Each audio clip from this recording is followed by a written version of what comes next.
Hi, good morning to everyone. Welcome back to Investment&Achivement. Okay, நம்ம last week வந்து FBல வந்து ஒரு சில அப்டேட்ஸ் கொடுத்துருப்போம். ஒரு சில ஸ்டாக்ஸ் நான் பை பண்ணியிருக்கேன், நான் பர்ச்சேஸ் பண்ணியிருக்கிறேன். நான் தான் பர்ச்சேஸ் பண்ணியிருக்கிறேன் அப்படின்னு சொன்னேன். இப்போ அந்த ஸ்டாக்ஸோடைய லெவல்ஸ் எதனை எப்படி இருக்குது அப்படின்றத பார்ப்போம்.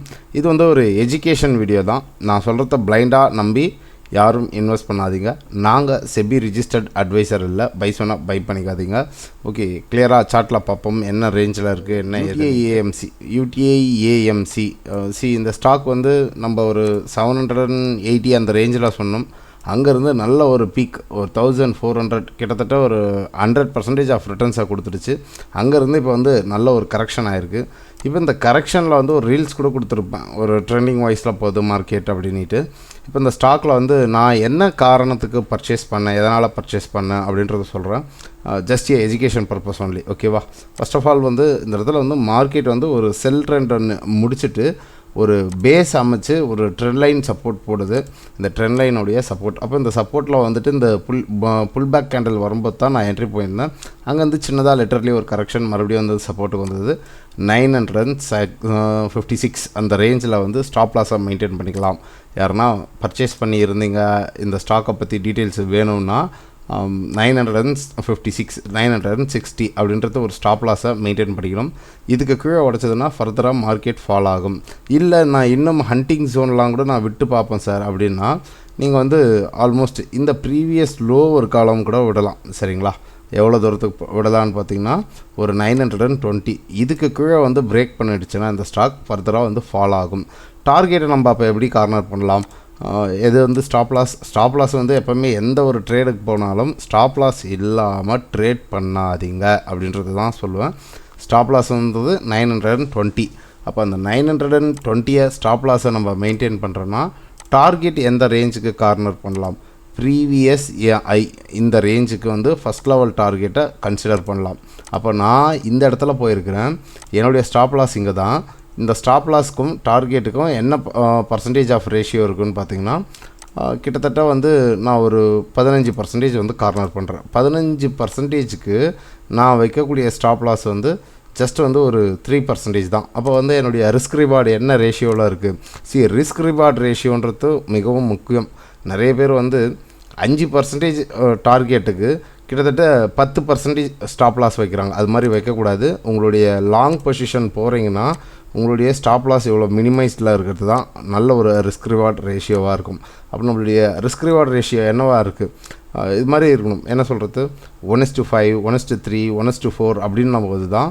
நீங்கள் ஒரு 5 ட்ரேடு எடுக்கும்போது ஒரு ட்ரேட் இல்லை 3 ட்ரேட் சக்ஸஸ் கொடுத்தாலும் 2 ட்ரேட் லாஸ் கொடுத்தாலும் உங்களுக்கு வந்து அந்த லாஸ்லேருந்து ஓவர் கம் ஆகி ஒரு குட் ரிட்டர்ன்ஸில் இயர் ஆன் இயரில் ப்ராஃபிட்டில் இருப்பீங்க. இந்த ரிஸ்க் ரிவார்ட் ரேஷியோவை எப்போவுமே மெயின்டைன் பண்ணுங்கள். நிறைய பேர் வந்து தூக்கி வச்சிடுறீங்க. எப்படி வச்சிடுறீங்கன்னா இப்படி வச்சிடுறீங்க. 8% டார்கெட்டு 10% ரிஸ்க்குன்னிட்டு வச்சிங்கன்னா அது பேர் ரிஸ்க் ரிவார்டு ரேஷியோவில் நீங்கள் கேம்பிளிங் பண்ணுறீங்க அப்படின்றது தான் புரிஞ்சுக்கணும். ரிஸ்க் ரிவார்டு ரேஷியோனா இப்படி தான் இருக்கணும். சரிங்களா? 1:8, 1:9 அது மாதிரி இருந்ததுன்னா இதெல்லாம் பெரிய ரிஸ்க்கு ரிவார்டு ரேஷியோ. சின்னதாக ரிஸ்க் வச்சுட்டு பெரியதாக ரிவார்டு வைக்கிறது தான் நல்ல ஒரு ஆளுமையை தரும் ஸ்டாக் மார்க்கெட்டில். UTI AMC என்னை பொறுத்தவரைக்காலும் இந்த ஸ்டாக் வந்து இது ஒரு ஷார்ட் டேர்ம் ட்ரேட். நான் கன்சிடர் பண்ணுறது ஒரு ஷார்ட் டேர்ம் ட்ரேட். இந்த ரேஞ்சுக்கு மேலே 1114க்கு மேலே பிரேக் அவுட் அண்ட் ரீடெஸ்ட் ஆச்சுன்னா தான் இது ட்ரெண்ட் ரிவர்சல். எந்த ரேஞ்சுனா இங்கேருந்து மார்க்கெட் மேலே பிரேக் அவுட் ஆகிட்டு ரீடெஸ்ட் ஆச்சுன்னா தான் இது ட்ரெண்ட் ரிவர்சல். இது வந்து ஒரு இன்வெஸ்டிங் டிப். நான் இங்கே 1 லட்ச ரூபா போட்டிருக்கிறேன்னா இந்த ஸ்டாக் ஃபர்தராக ஃபால் ஆச்சுன்னா அதுக்கேற்ற மாதிரி நான் எட்ஜ் பண்ணுவேன். என்ன சொல்கிறது? புட் ஆப்ஷன் எடுத்து எட்ஜ் பண்ணுவேன். இது ஏதாவது நான் ஒன்று தப்பிக்கிற வேலையை பார்ப்பேன். பட் வந்து பிகினர்ஸ் வந்து அந்த வேலையை பார்க்க மாட்டீங்க, லாக் ஆகிப்பீங்க. அதனால தான் சொல்கிறது ஸ்டாக் மார்க்கெட்டில் ஒரு ட்ரேடிங்கிற சைக்காலஜியில் நீங்கள் உள்ள ட்ரேட் பண்ணுற வந்திருக்கிறீங்கன்னா நீங்கள் கட்டாயம் அந்த ரிஸ்க் ரிவார்டு ரேஷியோவை மெயின்டைன் பண்ணணும். அண்ட் தென் இந்த இடத்துல வந்து ஒரு பாசிட்டிவ் சைனுக்கு திரும்புறதுக்கு உண்டான வாய்ப்புகள் இருக்குது. எதனாலன்னு பார்த்தீங்கன்னா இந்த இடத்துல ஒரு கப்பு தேண்டல் ஃபார்மேஷன் வந்துட்டுருக்கு. தெரியுதுங்களா? ஒரு ரவுண்டிங் பாட்டம், ஒரு கப்பாக வந்திருக்கு, ஒரு ஹேண்டில் வந்து ஃபாலிங் சேனலில் வருது. இன்னமும் கன்ஃபர்மேஷன் வேணுன்றவங்க இந்த 1050 ரூபாய்க்கு மேலே பிரேக் அவுட் அண்ட் ரீடெஸ்ட் ஆச்சுன்னா மார்க்கெட் இப்படி பிரேக் அவுட் அண்ட் ரீடெஸ்ட் ஆகும்போது ட்ரேட் பண்ணுங்கள். இது வந்து நல்ல ஒரு என்ட்ரிக்கு உண்டான இடமா இருக்கும். ட்ரெண்ட் ரிவர்சல் ஆகிட்டு இந்த first level target and then second level target and then third level டார்கெட்ன்றது மூவ் பண்ணுறதுக்கு. அப்போ first level target 1160, second level target 1300, third level டார்கெட்ன்றது 1400. இது வந்து UTI AMC உடைய ரேஞ்ச் இருக்குது. டார்கெட் எந்த ரேஞ்சில் இருக்குது, ஸ்டாப் லாஸ் எந்த ரேஞ்சில் இருக்குன்றது புரிஞ்சுக்கணும். டார்கெட் அண்ட் ஸ்டாப் லாஸ் தெரியாமல் போயிட்டு மாட்டிக்க கூடாது. இது என்னுடைய கைண்ட்லி அட்வைஸ். அப்போ ஸ்டாப் லாஸ்ன்றது எங்கே இருக்குது, இந்த ரேஞ்ச் தான். ஒரு 920 ஸ்டாப் லாஸை மெயின்டைன் பண்ணிக்கோங்க. நல்லா கொஞ்சம் ப்ரீத் பண்ணலாம், விடலாமே. நல்லா இந்த ஹண்டிங்க்கு விட்டு தான் வேடிக்கை பார்ப்பேன். ஓகேவா? இது வந்து UTI AMC. And then angel one வந்து நல்ல கீழே இருந்து எங்கே 1000 ரூபாயிலிருந்து ஒரு 3800 நல்ல ஒரு மல்டி பேட்சர் ஆகிட்டு அங்கேருந்து ப்ரைஸ் கரெக்ஷன் ஆச்சு, மறுபடியும் ஒரு ஹை வச்சு. அப்போ இந்த லோவில் நம்ம சொன்னோம், ஞாபகம் இருக்குங்களா? இங்கேருந்து நான் ஒரு ஸ்விங் எடுத்து முடித்தேன். நல்ல டீசென்ட் ப்ராஃபிட், ஒரு 60% ஆஃப் ரிட்டர்ன்ஸை வந்து மார்க்கெட் கொடுக்கும்போது க்ளோஸ் பண்ணி விட்டுட்டு வெளியே வந்தேன். அங்கேருந்து கரெக்ஷன். அப்போது நான் இங்கே போயிட்டு வாங்கி இங்கே போய் எக்ஸிட் பண்ணாமல் வெயிட் பண்ணியிருந்தேன்னா என்ன ஆச்சு, இந்த டைம் வேஸ்ட்டுன்றது ஆகிப்போச்சு. எப்போ ஜூலை 24 மார்ச் 25 ஒரு காலம், அடுத்த ஒரு ஜூலையே வரப்போகுது. சரிங்களா? அப்போ 1 இயராக வந்து நான் லாக்கில் இருந்திருப்பேன். இதுதான் வந்து ஒரு பொசிஷனை எங்கே எக்ஸிட் பண்ணணுன்றது தெரியணும். அப்படி நீங்கள் எக்ஸிட் பண்ணாமல் இருக்கிறீங்கன்னா நீங்கள் இன்வெஸ்டிங் க்ரைட்டீரியாவில் இருக்கிறீங்களான்றதை டிக்ளேர் பண்ணிக்கோங்க.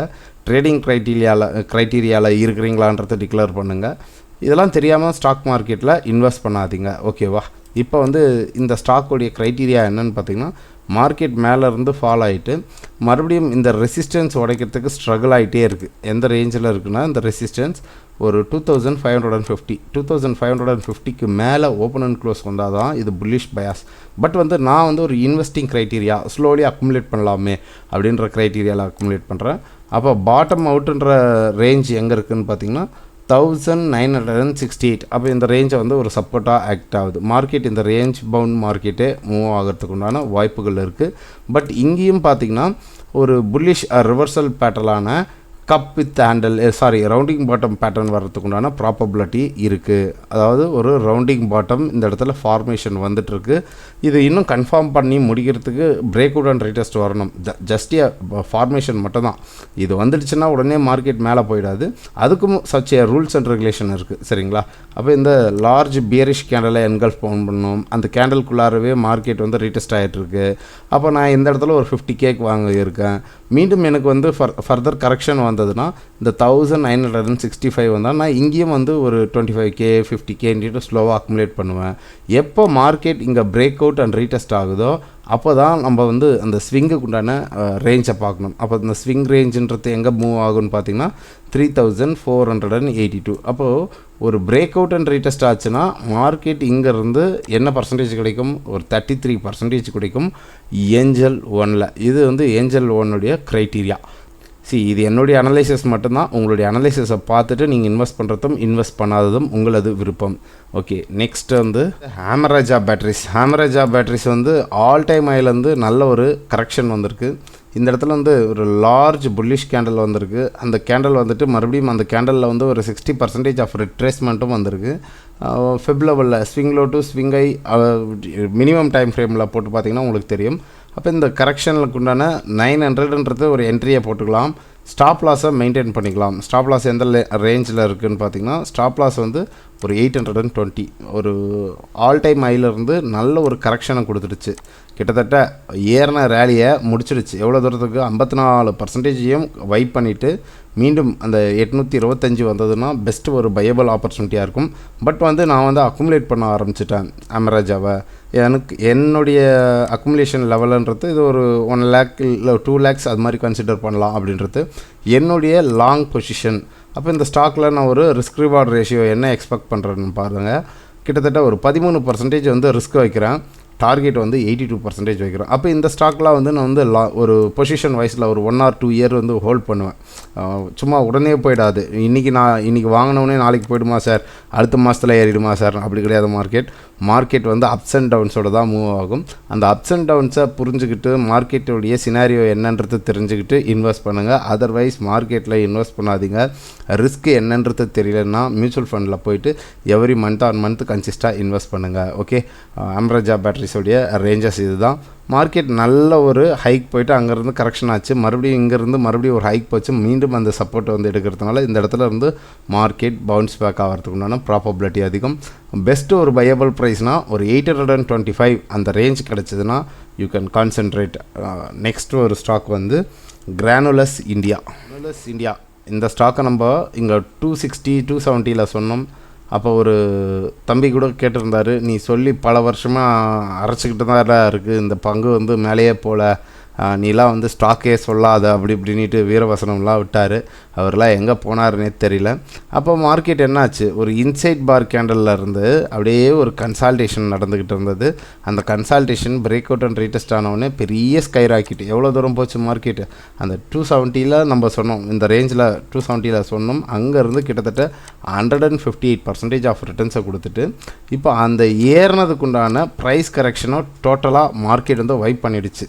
ஒரு 40% ஆஃப் கரெக்ஷனை கொடுத்துடுச்சு. இது ஒரு நல்ல ஒரு இன்வெஸ்டிங்க்கு உண்டான ஏரியாவாக இருக்கும். இதை வந்து எப்படி நம்ம கன்சிடர் பண்ணலாம் அப்படின்னு பார்த்திங்கன்னா, இதெல்லாம் தான் சொல்கிறது multi year break out and retest ஆச்சுன்னா இந்த ஸ்டாக்ஸ்லாம் வந்து மிகப்பெரிய ஸ்கை ராக்கெட் ஆகிறதுக்கு உண்டான வாய்ப்புகள் உண்டு. நான் இந்த ஸ்டாக்கில் வந்து ஒரு 50K தான் போட்டிருக்கிறேன். இன்னொரு 50K வந்து ஒரு டிப்பை கன்சிடர் பண்ணி வெயிட் பண்ணுறேன். எப்போவுமே ஸ்டாக் மார்க்கெட்டில் வந்து நெவர் பார்க் 100 eggs இன் சிங்கிள் பேஸ்கெட் அப்படின்னு சொல்லுவாங்க. ஒரே இடத்துல போயிட்டு 100 முட்டையும் வாங்கி ஒரே கூடையில் வச்சுக்காதீங்க. அந்த கூடை உடஞ்சி விழுந்ததுன்னா, கை தவறி விழுந்ததுன்னா மொத்த முட்டையும் போய்டும். அப்போ நான் இங்கே ஒரு 50,000 தான் அக்குமுலேட் பண்ணியிருக்கிறேன். நெக்ஸ்ட்டு 50,000 அக்குமுலேட் பண்ணுறது எந்த ரேஞ்சுக்கு வெயிட் பண்ணுறேன் அப்படின்னு பார்த்தீங்கன்னா, அந்த 385 கிடைக்குமா, எனக்கு ஒரு நல்ல ஆப்பர்ச்சுனிட்டியான ப்ரைஸாக இருக்கும். இந்த இடத்துல நல்லா வருங்க, ஒரு ஃபால்ஸ் பிரேக் அவுட் ஆச்சு, மறுபடியும் ஒரு ரீடெஸ்ட் ஆச்சு, மறுபடியும் ஒரு ரீடெஸ்ட் ஆச்சு. ஆனால் இந்த இடத்துல பக்காவாக பிரேக் அவுட் அண்ட் ரீடெஸ்ட் ஆனவனே இந்த இடத்துல இருந்து மார்க்கெட் என்ன பர்சன்டேஜ் ரேலியை கொடுத்தது. அப்போது நம்ம இது வந்து பிரேக் அவுட் அண்ட் ரீடெஸ்ட்டில் ட்ரேட் பண்ணக்கூடிய கேட்டகரி. நம்ம எந்த இடத்துல சொல்கிறோன்னா, அந்த ஸ்டாக் புறப்படுறதுக்கு முன்னாடியே இங்கேயே, அதாவது நம்ம இங்கே போய் உட்காரல, இந்த இடத்துலையே அக்குமுலேட் பண்ணுறோம். நீங்கள் இங்கெல்லாம் போகலாம், இங்கெல்லாம் போகிறீங்கன்னா சிப் இன்வெஸ்ட்மெண்ட்டாக இருக்கணும். இந்த இடத்துல போகிறீங்கன்னா கொஞ்சம் லம்சம்லாம் இருக்கலாம். இங்கே போகிறோங்கன்னா அக்ரஸிவ் பையராக இருக்கலாம். அப்போ நம்ம சிப் இன்வெஸ்டரா, லம்சம் இன்வெஸ்டரா, அக்ரஸிவ் பையர்னால் யார், ட்ரேடரான்றதை கன்சிடர் பண்ணிக்கணும். அதுக்கு உண்டான ஸ்கில்ஸை டெவலப் பண்ணுங்கள். நான் எப்பயும் சொல்லுவேன் always learn and then earn. ஓகேவா? மார்க்கெட் நல்ல ஒரு ஸ்கை ராக்கெட் ஆகிட்டு இப்போ ஒரு கரெக்ஷன் வந்துகிட்டு இருக்கும்போது நான் இந்த இடத்துல ஒரு 50Kக்கு இன்வெஸ்ட் பண்ணேன். மீண்டும் வந்து இந்த இடம் ஒரு 400 கிட்ட வந்ததுன்னா இங்கே ஒரு 10K, மீண்டும் இங்கே ஒரு 10Kன்னுட்டு ஸ்லோவாக அக்குமுலேட் பண்ணுவேன். எவ்வளோ அக்குமுலேட் பண்ணுவேன், என்னுடைய போர்ட்ஃபோலியோக்கு ஏற்ற மாதிரி இந்த ஸ்டாக்குக்கு எவ்வளோ அலோகேஷனோ அதுக்கேற்ற மாதிரி. அலோகேஷன்றதை மிஸ் பண்ணக்கூடாது. இதெல்லாம் வந்து ரூல்ஸ் அண்ட் ரெகுலேஷன் மார்க்கெட்டில். இதில் 1 by 1 வரக்கூடிய நாட்களில் ஒரு எஜுகேஷன் வீடியோவை தான் கொடுக்க போகிறோம். ஸோ டோன்ட் பேனிக், பயப்படாதீங்க. மார்க்கெட்டுக்கு வந்து என்றைக்குமே பயந்து ஓடாதீங்க. ஸ்டார்ட் பண்ணுங்கள். மார்க்கெட்னா என்ன, மார்க்கெட்டை எப்படி புரிஞ்சுக்கணுன்றது டிசிப்ளினாக லேர்ன் பண்ணி ஏர்ன் பண்ணுங்கள். Learn and then earn. ஓகேவா? கிரானுலஸ் இந்தியாவுடைய ரேஞ்ச் இதுதான். ஒரு ஃபார்மா செக்டாரில் இருக்கிறது. இப்போ என்னென்ன செக்டாரை பார்த்துருக்குறோம், ஒரு எனர்ஜி செக்டாரில், ஒரு பேட்டரி செக்மெண்ட்டில் அமராஜாஸாக பார்த்தோம். கிரானுலஸ் வந்து ஒரு ஃபார்மா செக்டார், ஏஞ்சல் வந்து ஒரு brokerage company, UTI AMC asset management company. இது மாதிரி வந்து ஒரே ஸ்டாக்கில் போயிட்டு போடாமல் ஒரு 4 ஸ்டாக்கில் டைவர்சிஃபிகேஷன் பண்ணி இன்வெஸ்ட் பண்ணுங்கள். Always invest buy a dip, sell at rise. அந்த இன்வெஸ்ட் பண்ணக்கூடிய கேட்டகரியில் என்ன ஸ்டாக்ஸ் இருக்குது, எப்படி எடுக்கணும் அப்படின்றதெல்லாம் தான் பாடங்கள், பங்குச்சந்தையின் நுணுக்கங்கள். என்னை போல் ப்ராப்பராக ப்ரைஸ் ஆக்ஷனாக லேர்ன் பண்ணி ஏர்ன் பண்ணணுன்ட்டு விருப்பப்படக்கூடிய நண்பர்கள் upcoming 31st May classes start ஆகுது. டோட்டலி 8 செஷன் போகும். லைவ் வெபினார் தான், நோ மோர் ரெக்கார்டிங் கிளாஸஸ். அதாவது நிறைய பேர் ரெக்கார்டிங் கிளாஸஸ் கொடுத்துட்டு முடிச்சு விட்டுடுவாங்க. நாங்கள் அப்படி கிடையாது, லைவ் வெபினாரில் தான் கிளாஸஸ் போகும். கிளாஸஸ்க்கு உண்டான டீட்டெயில்ஸ் என்ன ஏதுன்றது ஒரு வீடியோவாக கொடுத்துருக்கோம். அந்த வீடியோவோட லிங்க் டிஸ்கிரிப்ஷனில் பின் பண்ணுறேன், பார்த்துட்டு ஜாயின் பண்ணுங்கள்.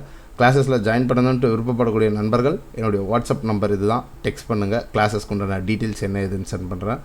பார்க்கக்கூடிய நண்பர்கள் லைக் பண்ணுங்கள், சப்ஸ்கிரைப் பண்ணுங்கள். நீங்கள் போடக்கூடிய ஒவ்வொரு லைக்கும் சப்ஸ்கிரைபும் அடுத்த ஒரு மோட்டிவேஷனலாக இருக்கும், அடுத்த ஒரு வீடியோ மேக் பண்ண. இப்படிக்கு உங்கள் நண்பன் பாலாஜி ரஞ்சிதா. நன்றி, வணக்கம்.